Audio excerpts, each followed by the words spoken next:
everyone, I'm Dan Kristiansen, your 39th District State Representative. I'd like to thank you for joining me today on Legislative Update. You know, it was back in September of 2007 that Governor Chris Gregoire made a special trip up to Snohomish County. She wanted to see for herself the reason why more than 45 people had died in auto accidents over a span of 7 years on Highway 2. The day she came, she toured the highway from Everett to Sultan. After seeing the congestion, the dangerous crossroads, the two-lane highway that curved between mountains, creeks, and rivers, Governor Gregoire declared that Highway 2 has a significant safety issue and needs major improvements. She seemed very sincere when she said the legislature needs to stop playing partisan politics with Highway 2 and start saving lives.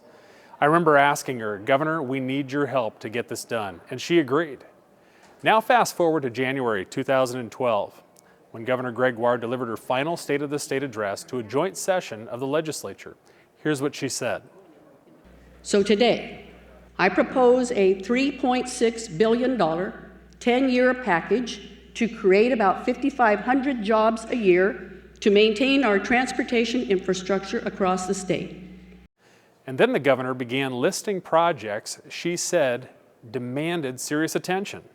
The Columbia River crossing, Spokane's north-south corridor, Snoqualmie Pass, Route 167 between Tacoma and Puyallup, the 40-mile I-405 corridor, a new 144-car ferry, and I-5 at Joint Base Lewis-McChord.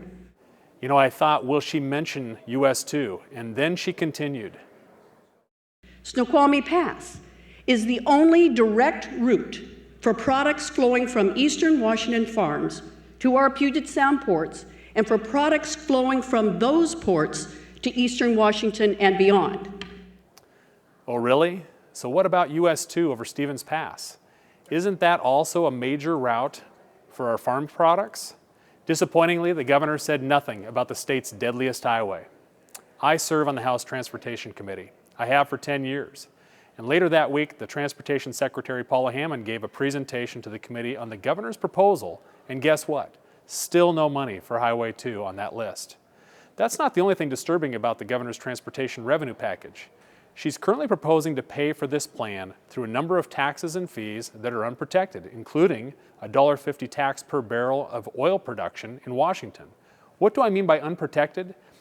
In the 18th Amendment of the state constitution, it requires that motor vehicle license fees, revenues from gas taxes, and so on be exclusively used for highway purposes. The taxes and fees she proposes do not fall under that protection of the 18th Amendment. Why is this important? Because all of that money could easily be swept by the legislature to be used for general fund purposes other than transportation. You know, we're sitting on a $1.5 billion budget shortfall, and it's very likely we could be seeing more shortfalls in the future.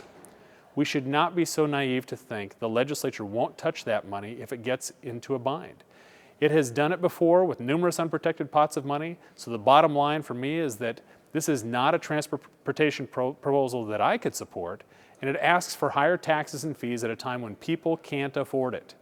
It offers no protection for that revenue stream, which means it could be swept into the general fund. And finally, my question to you, Governor, is where is the funding for Highway 2 in your transportation proposal? I welcome your questions and comments. You'll see my contact information on the bottom of your screen. Again, I want to thank you so much for joining me here on Legislative Update. I'm your State Representative, Dan Kristiansen. Take care.